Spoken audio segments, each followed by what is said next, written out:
Hi friends, അസ്സലാമു അലൈക്കും.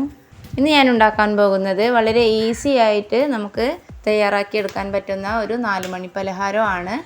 അപ്പം നമുക്ക് വളരെ കുറഞ്ഞ ഇൻഗ്രീഡിയൻസ് വെച്ച് നല്ല ടേസ്റ്റി ആയിട്ട് വൈകുന്നേരത്തെ ചായക്കടി റെഡിയാക്കാം. ഇത് തയ്യാറാക്കാനായി ഞാൻ ഒരു 3 നേന്ത്രപ്പഴമാണ് എടുത്തിട്ടുള്ളത്. നല്ലോണം പഴുത്ത പഴം വേണം കേട്ടോ എടുക്കാനായിട്ട്. കൂടുതൽ പഴുത്ത പഴമാകുമ്പോഴാണ് നല്ല ടേസ്റ്റ് ഉണ്ടായിരിക്കുക. ഇനി ഇതിൻ്റെ തൊലി മാറ്റിയതിന് ശേഷം നമുക്കിതൊന്ന് ചെറുതായി കട്ട് ചെയ്തെടുക്കാം.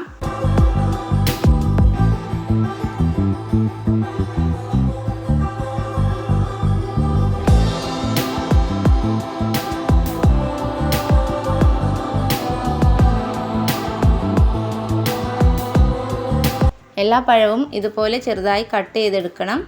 ശേഷം മിക്സിയുടെ ജാറിലേക്ക് ഇട്ട് കൊടുക്കാം.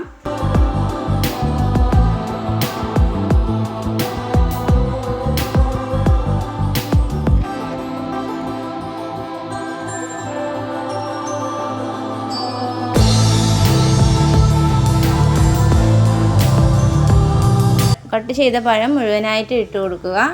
ഇനി ഇതിലേക്ക് 2 ടേബിൾ സ്പൂൺ പഞ്ചസാര ചേർത്ത് കൊടുക്കാം. മധുരം കഴിക്കാത്തവരാണെങ്കിൽ പഞ്ചസാര ചേർക്കാതെയും നമുക്ക് ഇത് തയ്യാറാക്കി എടുക്കാവുന്നതാണ്.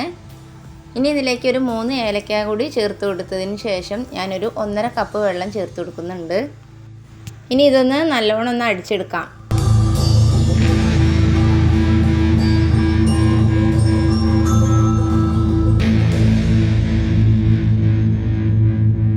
അപ്പോൾ ഇതാ പഴം അടിച്ചെടുത്തിട്ടുണ്ട്. ഇനി നമുക്കൊരു പാത്രത്തിലേക്ക് മാറ്റാം. പഴം അടിച്ചെടുക്കുമ്പോൾ നല്ല ഫൈനായിട്ട് തന്നെ അടിച്ചെടുക്കണം എന്നൊന്നുമില്ല. നമുക്ക് ജസ്റ്റ് ഒന്ന് അരിഞ്ഞ് കിട്ടിയാൽ മതി. അപ്പോൾ ഇതാ കഷ്ണങ്ങളൊക്കെ ഉണ്ട്, അത് കുഴപ്പമൊന്നുമില്ല. കഷ്ണങ്ങൾ ഉണ്ടായിരുന്നു വെച്ചിട്ട് ഒരു കുഴപ്പമില്ല കേട്ടോ.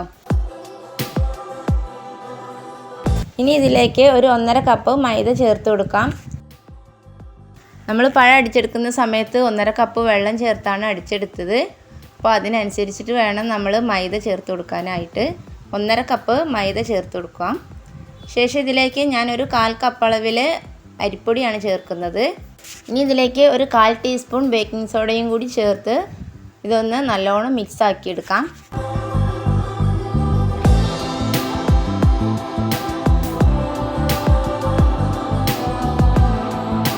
ഇതുപോലെ വിസ്ക് വെച്ചിട്ടായാലും സ്പൂൺ വെച്ചിട്ടായാലും നമ്മൾ കട്ടകളൊന്നും ഇല്ലാതെ വേണം കേട്ടോ ഇത് മിക്സ് ആക്കി എടുക്കാനായിട്ട്. അപ്പോൾ ഇതാ നല്ലോണം മിക്സായി വന്നിട്ടുണ്ട്. ഇനി ഇതിലേക്ക് ഞാൻ ഒരു 1/4 ടീസ്പൂൺ ഉപ്പ് ചേർത്ത് കൊടുക്കുന്നുണ്ട്. ഉപ്പ് ചേർത്ത് കൊടുക്കാൻ മറന്നു പോയതാണ്. അപ്പോൾ ഉപ്പ് കൂടി ചേർത്ത് ഒന്നുകൂടി ഒന്ന് മിക്സാക്കി എടുക്കുന്നുണ്ട്. ഇത് നല്ലോണം ലൂസായി പോകരുത്, നല്ല കട്ടിയായിട്ട് വേണം കേട്ടോ നമുക്ക് കിട്ടാനായിട്ട്. അപ്പോൾ അഥവാ ഇത് ലൂസായി പോവുകയാണെങ്കിൽ നമ്മൾ കുറച്ച് മൈദയും കൂടി ചേർത്തിട്ട് ഒന്ന് നല്ലോണം മിക്സാക്കി കൊടുത്തിട്ട് കട്ടിയാക്കി എടുക്കണം. മാവ് നല്ല ടൈറ്റ് ആയിരിക്കുമ്പോഴാണ് നമുക്ക് ഫ്രൈ ചെയ്തെടുക്കുമ്പോൾ നല്ലൊരു ഷേപ്പിൽ കിട്ടുക.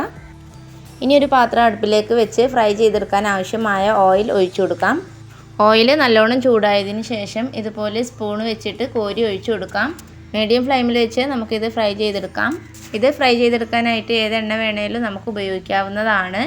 വെളിച്ചെണ്ണ ആയാലും ഓയിലായാലും ഒന്നും കുഴപ്പമൊന്നുമില്ല. ഇതുപോലെ സ്പൂണിൽ ഓരോന്നായി ഒഴിച്ചു കഴിഞ്ഞാൽ മുകളിലേക്ക് പൊങ്ങി വരും. അപ്പോൾ നമുക്ക് തിരിച്ചും മറിച്ചും ഇട്ടൊന്ന് ഫ്രൈ ചെയ്തെടുക്കാം.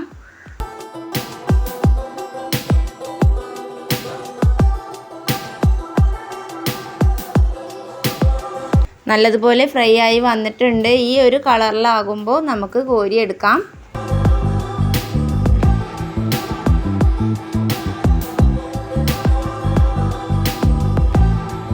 ഇനി ബാക്കിയുള്ളത് കൂടി ഇതുപോലെ നമുക്ക് ഫ്രൈ ചെയ്തെടുക്കാം. സ്പൂണിൽ നമ്മൾ കോരി ഒഴിക്കുമ്പോൾ ഇതുപോലെ പല ഷേപ്പിലായിട്ടാണ് കിട്ടുക. അപ്പോൾ ഐസിങ് ബാഗിലൊക്കെ ആക്കിയിട്ട് നമ്മൾ ഒഴിച്ചു കൊടുക്കണമെങ്കിൽ നല്ല റൗണ്ട് ഷേപ്പിലൊക്കെ ആക്കിയിട്ട് നമുക്ക് ഫ്രൈ ചെയ്തെടുക്കാം. വളരെ സിമ്പിളാണ് ഇത് ചെയ്തെടുക്കാനായിട്ട്. അതുമാത്രമല്ല വളരെ കുറഞ്ഞ ഇൻഗ്രീഡിയൻസ് മാത്രമേ ചേർത്തിട്ടുള്ളൂ. 2-3 പഴം ഉണ്ടെങ്കിൽ ഒരു പ്ലേറ്റ് നിറയെ നല്ല ടേസ്റ്റി ആയിട്ടുള്ള വൈകുന്നേരത്തെ ചായക്കടി ഉണ്ടാക്കാം അല്ലേ. അപ്പോൾ നിങ്ങൾ റെഡിയാക്കി നോക്കിക്കോളൂ, നല്ല ടേസ്റ്റിയാണ് കേട്ടോ. അതുമാത്രമല്ല വളരെ സിമ്പിളാണ്. എല്ലാവരും ട്രൈ ആക്കിക്കോളൂ. ശേഷം നിങ്ങളുടെ അഭിപ്രായങ്ങൾ കമൻറ്റിലൂടെ അറിയിക്കുക. അപ്പോൾ നമ്മുടെ വീഡിയോ ഇഷ്ടപ്പെടുകയാണെങ്കിൽ ഒന്ന് ലൈക്ക് അടിച്ചിട്ട് പോകാൻ മറക്കരുത്. അതുപോലെ തന്നെ ഇതുവരെ സബ്സ്ക്രൈബ് ചെയ്യാത്തവരാണെങ്കിൽ ഒന്ന് സബ്സ്ക്രൈബ് ചെയ്ത് സപ്പോർട്ട് കൂടി ചെയ്യുക.